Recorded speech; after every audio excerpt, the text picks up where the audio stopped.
Good evening, everybody. My name is Beverly Scott. I do go by Eve, but I do answer to Bev or Beverly as well. I have had the wonderful opportunity of really learning a lot about animal and animal care, learning about the different organizations that offer support in an emergency situation, as well as preparedness. And so we've made sure that all of those links and the material for you will be presented later, and you'll be able to actually go to it. It's a lot of reading. It's a lot of different ways to be prepared ahead of time. And it's through my own experience in a couple different situations where I've learned what works and what doesn't work and why, how to follow what the leaders are telling us that we need to do, and with a reason why, not to really challenge it, but to go with the flow, even when it doesn't sound right for what we want. One of the things that I was mentioning to Robert earlier was that when the LA fires happened, they also found out a lot of data in regards to people who wouldn't leave. Same thing on the Maui fires, same thing on the Camp Fire, the Paradise fires, and a few others, was that people don't want to leave without their animals. So the best thing for us to do is to make sure that people can leave with their animals. Some of the organizations are starting to get better at saying you can take your animals and they can go into this specific shelter, and setting up shelters for the humans with animals at a location that is near to ones that don't have animals. So that's a key difference that hasn't been in place in the past. Now, the organizations that are starting to do this, and of course, California is a leader, is a organization called CalCARTS.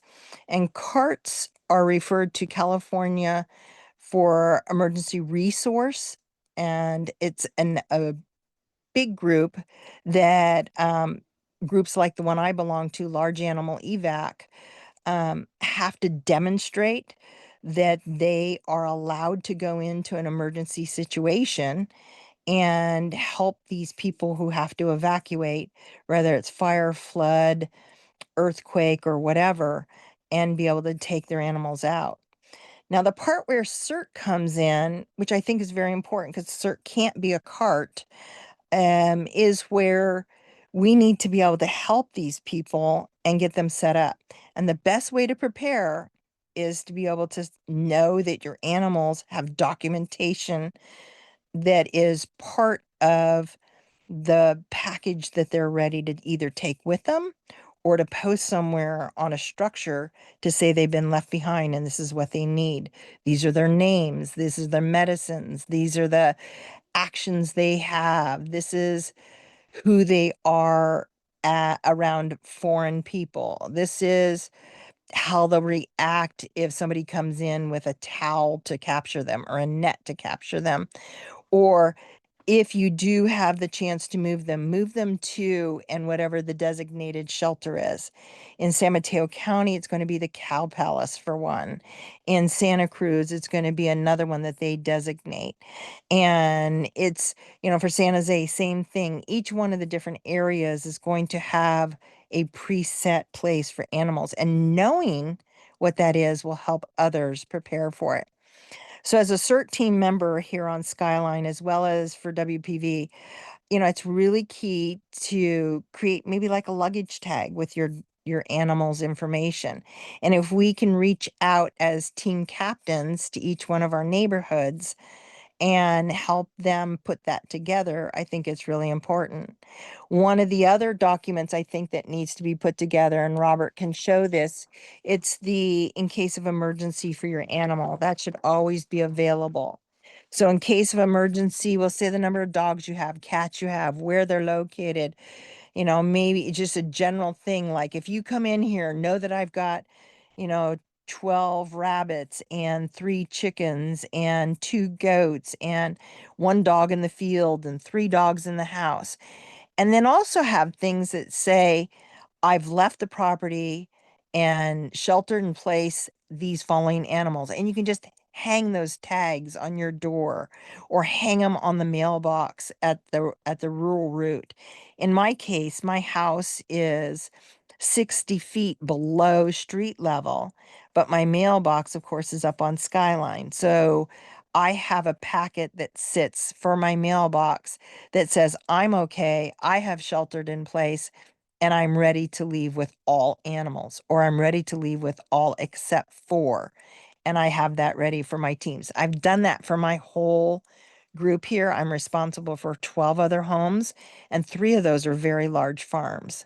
So, same thing I do with them. But this kind of form makes us real think about, okay, have we done what we need? Now, going one step beyond that, the next, if you go down to, yeah, keep good. This is something we leave on the front. So, or you put on your motel door. You can say, hey, this is what's going on. Don't open the door because I've got cats in here or whatever. And then the next one, the resources through the Halter project, you'll be able to capture through the codes and go to a rather extensive list of how to have a to-go kit for each one of those animals. And there's a lot of crossover stuff that you could use for your kids versus your dog getting a scratch on the paw.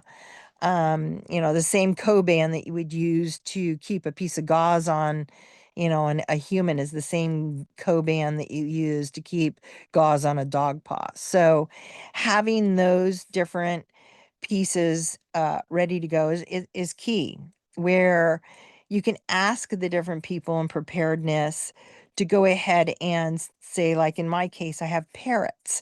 And so for my parrots, I have a towel and a travel crate next to each one of my cages. And this allows me to I also have a little quick luggage tag that has a little um, clip on it. And I clip that to my crate, my travel crate that has the animal's name, what it's, what kind it is, so people know what its diet is. And about every 5, 6 months, I go ahead and I update the little food packets that are there. I just pour out the food packet and have them eat it. And then I make a new food packet so that it's ready to go. And by doing that, I'm allowing somebody else to help me. I'm allowing somebody else to have what they need and to know about these pets. And that's really key. Now, something that's a brand new situation that has happened, it's even though it's been used for about the last, I don't know, 9 or 10 years at this point, is an organization called Shelterly. So, Shelterly is a software program that was started during the Camp Fire. It was also used in Paradise Fire, and then it was extensively used in the Maui fire, and most recently in other parts of the United States for fires as well. But it was also used in the Los Angeles fires to extreme success.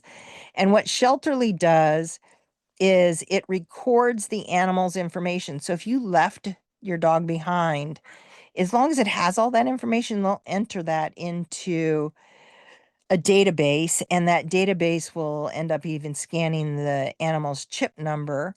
And should you and your animal get separated, or one of the members of your neighborhood, lose an animal because somebody opened the front door while they were out and about, then that chip number will be able to be joined back with who the owner is, and that animal will be returned.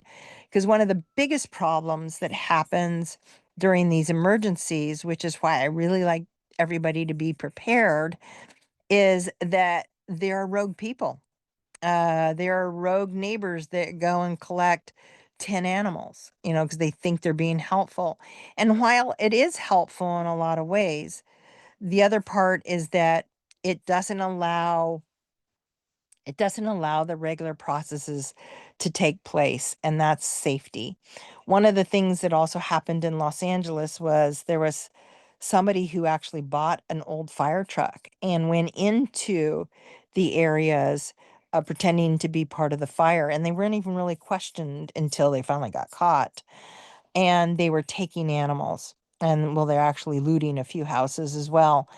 And so that's one of the reasons why a lot of times the agencies, fire, CAL FIRE, local fire, different groups wouldn't even let in the SPCA or the other agencies because they didn't trust them. And they didn't have some way of identifying who these people are and if they're qualified to do these kind of help or rescue things. So the agency that has now been created for California and it's underway, this has been working on this for about 10 years, but now it's really come to fruition, is called CALCART, C-A-R-T. And the CARTs are the California Animal Resource Team for Emergency Evacuation, and it includes CVET, which is the California Veterinary Emergency Team out of UC Davis. And around the United States, there's other emergency teams as well. And these teams actually teach the rest of the people that are in the carts, like the large animal evac group for San Mateo County, which does all large animals, livestock, etc. As well as sometimes they end up with the chickens and the other poultry and dogs and cats if they happen to be on the same property at the same time and the ACOs can't get there. But these carts are sanctioned by the state, and there's background checks that have to be done and certain criteria, just like for our CERT organizations, so that they know for sure the right people are coming in and helping you with your animals. The best part is that they'll also be entered into Shelterly so that you can have them reunited with the people and their animals as well. And that was one of the biggest quests for shelter. There was how many animals can we reunite? So by being prepared, we're going to be better at doing this. And they found during the LA fires when they started, and actually the Maui fire, was that people won't leave if they can't take their animals, which then incurs more trauma and more incidences, because now we've got emergency crews that have to go save people that didn't leave because they couldn't take their animals. So they're finding it's going to be easier overall to be able to actually have all these animals with the people. And that's back to providing the right kind of shelter so that people can take their animals, etc. So again, one of the things that is best met is how do we get to our different teams? How do we get to and spread the information amongst our different neighborhoods to get them prepared? Sorry, that's my Bengal. He talks a lot. So if some of these things that come along the way, I think are really important. The other thing to keep in mind is there's reasons why certain animals aren't evacuated. So let's take a look at what some of those are and what would you do if you encountered it when you were doing one of the searches, or if you were asked to go to a certain area and there were a lot of animals left and you're like, oh my God, these people left, there's all these animals, what do I do? Well, you put it up the chain. You don't go handling animals on your own. What do you do if you do see these animals? You can put out water. Water is never anything that's going to hurt any animal. So that's always good. There's different reasons why we leave avian species behind. You don't want to leave parrots behind. You don't want to leave emus behind, but you do want to leave ostrich because ostrich can strike and kill. Emus can too, but they generally are a little bit easier about it. But ACOs would have to come get them, or a trained team, and that would come from our county IC, would tell us who is being assigned to that. And that all happens through Shelterly too. They have a complete dispatch system. So they know who picked it up and where it's being delivered and where it's being held. And hopefully it'll have all the information associated with it as well, including the vet's name, by the way. You always want to try to, if they need to have a vet, to make sure that they know which vet has all those previous records. Um, Having a towel in your go kit. If there is something that you need to pick up, wrapping that towel around the animal so that you don't get any of the things that are on an animal, perhaps. Could be soot, it could be urine, it could be whatever. I mean, the animal could be scared, so you want to watch out for those kind of things. Um, Observe the animal so that if you need to say, look, I just walked into an area and found that there are 10 cats and they don't even look concerned. It's better to be able to describe the situation. Or it looks like the homeowner left 20 cans of cat food open, but I don't see any water. So again, back to our skill sets of observation. Um, what should we do as far as transport is always up to what IC tells us to do. So again, it's what's best for how much can you do in that one moment that you're there. Take a picture. It's faster to be able to count how many animals are in a situation rather than stand there and count. Take a quick picture, do one loud yell and everybody will look at each animal will look at you and like, what kind of thing. And then at least you can count eye sets, and that helps. So all those kind of things are all part of it. Avian species are left behind. Some horses are left behind. Donkeys a lot of times are left behind. They are such guard animals. It is unbelievable. Llamas are not guard animals. None of my animals are guard animals, unfortunately. But yeah, at the same time, how do how do you pass on that information? And sometimes just a quick picture is the best because an expert can look at the picture and go, wow, that is a very stressed animal. We need to put that as a priority. Or, if the person, I like to take pictures of what my animals look like when they are in a relaxed form. And I'll also, it's really hard to find them in a non-relaxed form. But like when our fire alarm goes off, or the smoke detector, goes off, um, our livestock guardian dog cries and he buries his head and puts his paws over his muzzle. And so he becomes 100% ineffective in being able to even usher himself out of a situation. Whereas if he sees a mountain lion, he goes chases it for 30 miles. So it's a setup that you want to be able to have each one of our homeowners prepare themselves so that when you get there as a team captain, you're not having to do this as well, but you know what to collect from them. So these resources that Robert's showing you, I think, do a really good job. Robert, go ahead and scroll up to the cover pages. Yeah, so you'll see or no, go down a couple pages. Yeah, so there you'll see different organizations that have some guidance on what to do. Sometimes it's really good to read what you would have to do on a farm because it would make it sound so simple for what to do if all you had was a dog. And the same thing, looking at, what do you need for the whole family? Well, a lot of things that you'd use for the family, you could use for your animals as well. So that's what makes those really good. Down underneath, yep, there you go. The smoke's really bad for almost all of us. I don't really know anything that handles it super well. The medical kit for llamas and alpacas works pretty well for, equine as well. The difference, the CVET, which is the animal care and feeding guide, I've also included just because it actually will help you understand. My God, these people put out 9 flakes of alfalfa.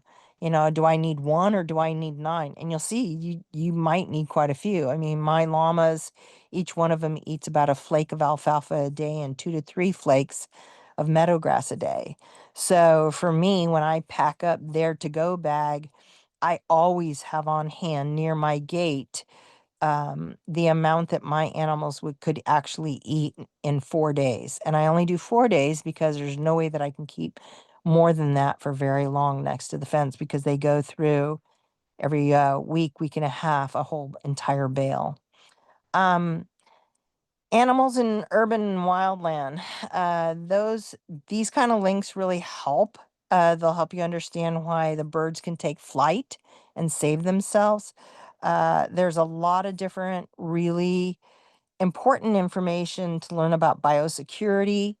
Biosecurity has to do with, for instance, let's talk about tortoises and turtles. There's a fair amount of tortoises in our areas here. I get a lot of questions about them. We have a couple sulcata tortoises here. We have Russian tortoises, desert turtles. We have red-eared sliders. We have California pond turtles, and they all have to be kept differently, and they all have different diets. But more importantly, they all carry salmonella and E. coli. So you walk into a situation and your boots go through a puddle that, oh my God, these people actually have turtles here. What do I need to do? The biosecurity needed is going to be that I need to dip my feet, in getting them washed off. One of the things I tell everybody to do, which is really easy, is buy a can of Lysol and stick it in your car. Spray your shoes, spray the bottom of your shoes before you ever walk onto a property, and do the same thing before you step into your car when you leave a property. We do that now just because of the avian flu that's out and about. And anybody that comes onto my property has to have closed-toed shoes because I'm not spraying their feet with Lysol. So those kind of things will really help. I don't really think there's too many other things. I mean, when a vet is called, that's all going to happen on the back end, but this gives you an idea of what we're looking at for how much has to be fed per day. Um, there's a fair amount. I'm a nutritional hawk, not necessarily an expert about how animals should be fed and how much and what is good and what is not good. I figured out on my chickens that whatever you feed them, of course, comes out in their eggs. And so we feed no corn, no soy, all organic, no house food per se. They do get some organic vegetables from time to time that are pre-prepared and only set out for 20 minutes. They get fermented feed 3 times a week. And in that, that's also something that I think has a lot to do with why the animals produce food for us that's really, really key. So in here, I would have on my sheet, or I do have on my sheet of how my animals are fed and why. But in an emergency, I have to make it simple. So they get just the feed that we don't ferment available to them in that packet, and that's ready to go. But yeah, so it's again, what one animal can eat isn't what another animal can eat. And so preparedness is really where we want to be. I think that's pretty much it, Robert. Do you have anything else you want me to cover? Or is there any questions?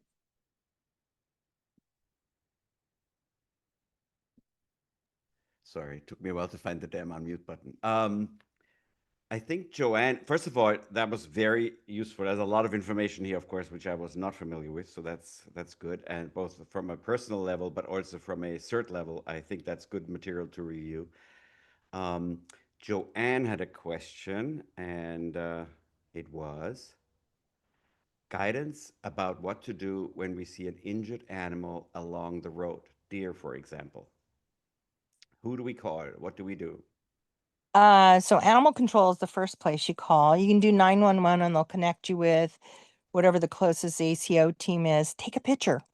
Note your location. Keep your phone on, and they sometimes will be able to actually find what your latitude and longitude is. Shelterly actually enters that information and they can find it just by calling you, and they'll probably call you back. But yeah, they'll pick it up. Again, let them do the legwork. You just feed the information. You're an information source. Right. And we want to make sure that we don't become the next victim or we Right. victimize the animals, right? So we have to Exactly. keep our distance and almost like use our PPE to our advantage and to the animal's advantage. Yes, absolutely. Absolutely. Um, I have a question about the chips. Does it make sense, assuming that an animal has been chipped, a cat, a dog, or whoever, to also, if that is size appropriate, have an air tag so that if they are near somebody with a phone, we know their approximate location. So GPS works better. So most animals are better off having some kind of tracker that's GPS based rather than AirTag based. AirTag does help in an emergency situation. Yes, with the number of iPhones that are out there, that's definitely going to work. They get detached a lot, unfortunately. And at least that's what they found with the LA fires and everything. So that's the harder key. Um, we did have air tags on our emu. We put it on their ankles because they aren't chipped. So, but then again, I've cats lose their collars all the time. So it's not Yeah. something to depend on. It's always good to try all your resources on what you would think might work. Very good. And then Shelterly, does Shelterly allow posting of pictures? We found a dog at this intersection. Here's a picture. Or how does the information go into Shelterly? So Shelterly is still developing that part, but I think the thing is like, so Petco is the number one find your pet source, and Petco is starting to work with Shelterly. So Shelterly, I believe, is going to be setting up some kind of thing where you could in advance register your pet with them, so it would automatically pop up. So that way, if somebody did see the information, they'd be able to say, "Hey, chip number, it looks like it belongs to so and so." That would be great. But really, again, it's you want to go through the chain of commands.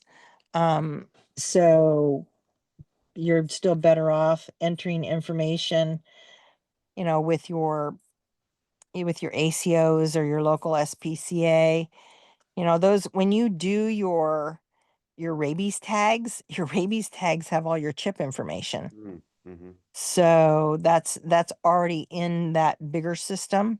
With Shelterly, it'll be interesting to see how that starts coordinating between the two. They actually worked really well during the LA fires with the different agencies, the SPCA of in Pasadena, Altadena, and throughout the other areas in the Palisades, in Malibu and all the different groups were able to I think they had something like a 96% return rate on Oh, animals. that is amazing. It was amazing. They were really pleased because generally it's in the 70s. Yeah. We should at the IC definitely have the relevant telephone numbers, like you said, the ACO, whoever is our CalCart contact, that would be large animal evac, I assume, so that we can, in the first instance, tell people who to call so that, it's not on us. They can connect with the right people. Exactly. I mean, you're going to have your hands full. Yeah, we can S- provide probably internet connectivity and calling, but we cannot actually follow up on all of these things. Yeah, there's no way. Even in when we do our trials, our dry runs and all those kind of things, there's a number of in our group, in the large animal evac group, that are all ham certified, as the amateur radio, and then everybody is GMRS, which is also important. But yeah, when it comes to the animals, large animal evac group does get calls. We're actually activated by San Mateo County. Hmm. So it's like for the tsunami that's happening right now, the alert preparedness, we're all on alert. We've already been called, we've already had to say who's available, and for what days and for what roles. And in my case, even though I'm the director of avian services, basically, I'm also a trailer driver. So I've been activated for if there's any of the horses, camels, llamas, emus down on the coast, I will be responsible for and probably assigned to those calls. So That's awesome. You guys are on the ball. I like that. Um, to the best of your knowledge, who else do we have in our CERT community that is connected with large animal evac or your level of knowledge? In other words, what redundancy do we have from CERT to our animal sages? Well, we have quite a few because we've also got the mounted patrol that can step in. You also have the sheriffs that have a team that can step in. You also have animal control that can step in. The difference is who is called upon what and what is the highest priority that they've been assigned to. So as we go down the list, mounted patrol might say, nope, we're actually assigned to such and such, go to the next level. And so and the IC has all of those numbers. So as CERT is activated or there's an emergency of some sort, we'll find out exactly where we sit in that order. Large animal evac gets called pretty fast and and prepared for San Mateo County right off the bat. So, and many of the members belong to three or four of the organizations like myself. Where's my priority? Ask, different people on the team. In case of an emergency, we put out who's available to do such and such. And the same thing happens in our group, for animals. Large animal will say, okay, are you going to be assigned to us? Or are you going to be assigned to your CERT team? Where are you going to be going? Because we need to know how many members do we have? How many people can actually be activated? Who's even available? Who's home? Who's not? And the same thing happens from these other groups. So they're all there and they're all listed. And I can give you a list of that too, but it would be good to have that so we know, Yeah. hey, right now it looks like Mountain Patrol is taking care of Woodside. It looks like the sheriffs are taking care of Patola Valley, and so on and so forth. Exactly. I think the chaos is substantial after a big event like that, even Exactly. days or weeks afterwards, because responsibilities and people kind of move around and groups shift where their focus is. I suspect that the focus of most of the larger services, whether it's Red Cross or FEMA, or they're going to be down the people where lot of the people are down in in front of us here in case we have a regional event, not up here where it's very sparsely populated. So my suspicion is that we're going to be much more on our own than in the middle of Redwood City or Palo Alto. No, you're absolutely right. And when it comes to, the population mostly has dogs and cats, and those suburban areas, not going to be finding the large animals in the first place, nor the horses, etc. You're not going to be finding livestock, sheep, so on and so forth. And they're going to go where the biggest density is. And that's why I think CERT teams in our more remote to rural areas have to be more prepared and ready to understand. But I also think it means we have to put more onus onto each one of the animal owners, though, each one of the homeowners, each one of the renters. Yeah. Even if you're a renter of one of these properties, there's a lot of people that have farm property that are just leasing the farm property. And, that holds the same responsibility as if you own it. So that's part of what we have to make sure happens. And I'm sure Kim Gugliacci would have me say, if there's an evacuation order and your pet is outside, you have to leave regardless. So it's That's more important to save your life than to both perish in a disaster. And so that's why, coming back to your thing that you said very first, which is be prepared so that you are ready to go with your pet. with If your there's an pet. evacuation order, it's time to go and do not search for your pet. No. And when CZU happened, I'll use that as an exercise. So I was standing, I have a 5 level yard, and I was standing at the middle level with a friend leaning on the rail, looking out into the canyon that has Higgins Canyon Road. And and that goes out over the Prisma open space basically on its way down there. And we were chit-chatting. She'd brought over 2 ducks that she wanted me to take in, and we watched a lightning strike hit the top of a tree. And I went, "Oh my God, look at that. It's actually started a fire." And of course, I called my what I'm supposed to do in my group here and, reported, "Hey, this is the sighting. This is the location. I believe it's, off of Haskins Road, blah blah blah. This is what I've seen so far." And I turned to her and I said, you know what? I'm going to use this as my practice evac event. How fast can I get out of here? How fast can I round up everybody? And she looked at me and she goes, see ya. And I'm like, what? Aren't you going to stay and help? And she's like, no, you wouldn't have me to help in a situation like that. You got to, if you're going to do this as a practice, you got to do it yourself. And I was a little PO'd to say the least, but I did it. It took me 30 minutes to get everything, and the only thing I forgot was my passport, which is as replaceable, so it's not like it was dire death at that point.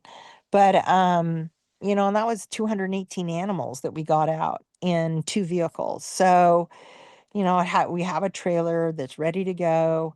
It also meant that if I can do that in 30 minutes, I could run over and help one of my other farms to get ready to go as well. I can make sure that this 2 seniors that I have in my group, one is blind and the other one is over 80, she always gets flustered. And so I know that I would be able to go and help her as well.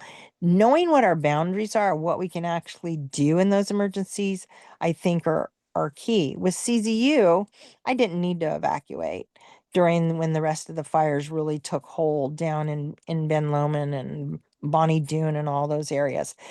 But I did end up having over 500 animals that I tried to make sure that were safe. We got everything from peacocks and emus and ducks and chickens. Somebody brought their Audi TT here. It was really hilarious, with a cat in it. So there was a bunch of different things that happened, and those animals couldn't go to the cow palace because they didn't have the setup for it back then. Now the cow palace has the setup, and large animal evac group is ready for that. So I don't have to handle that on my own. And the way that I record all that back then was an Excel spreadsheet. But now I use Shelterly. I'm actually a test case sample as a single refuge for the animals that I handle each year, to see how Shelterly works for me and if they can help others by using me as an example. But yeah, what are all these animals? Some of them were supposed to be to stay in place. But the people, I have a peacock, I can't let that peacock stay in place. It can't handle the smoke, so what do we do? So yeah, knowing who to go to, knowing what you're going to get involved in, knowing who to call, those people all knew me. Those people all knew that they could trust me to be able to guard their animals while they were away. And because I do know the right biosecurity rules and everything. But yeah, that's what each one of these groups do. And that's what CART will help define, is to make sure that we can all rest assured that whoever is helping us during these events, that, as homeowners, as pet owners, as farmers, that our herds and our animals will be well cared for. The equine knowledge in our area is amazing. So we've got some really phenomenal people. And there's a lot of people who round up animals in a very hurried way. And just as an example, for a large animal evac group, all the stuff that we're trained to do is to actually move animals with actually no excitement. So it's a pretty cool amount of training that we all go through. But um, I think it's a benefit. I'm pleased. Very good. Dave or Elaine, any questions before we conclude? Don't forget to unmute yourself. Yeah, I'm sure Oh, I'll thank have you. This questions, was very but helpful. Interesting. very Right. much so. Yeah, if you ever have questions, don't hesitate to post them up to the Slack, and I'm happy to answer them for you, or to try to direct you to where to get some additional information, or who to reach out to in order for a deeper insight into something. None of this is my own information. I am a resource that is available to make sure that you get the honest, um, professional, grounded information. This is not hearsay. This is not personal. This is how things are handled, you know, from a professional or veterinarian manner. So, well, thanks everybody. Thank you. Thank you. Much appreciated. Very good. We will conclude now. Thank you for taking the time, the people that joined, and thank you, Beverly, for preparing this. I will catch up with you separately on making sure that I've got all the information Great. and taken some notes, and we will get this posted up for the people that weren't able to join today. Great. Thanks. Take care, everybody. Thanks, Thank Bart. you. Good night. Right, good night.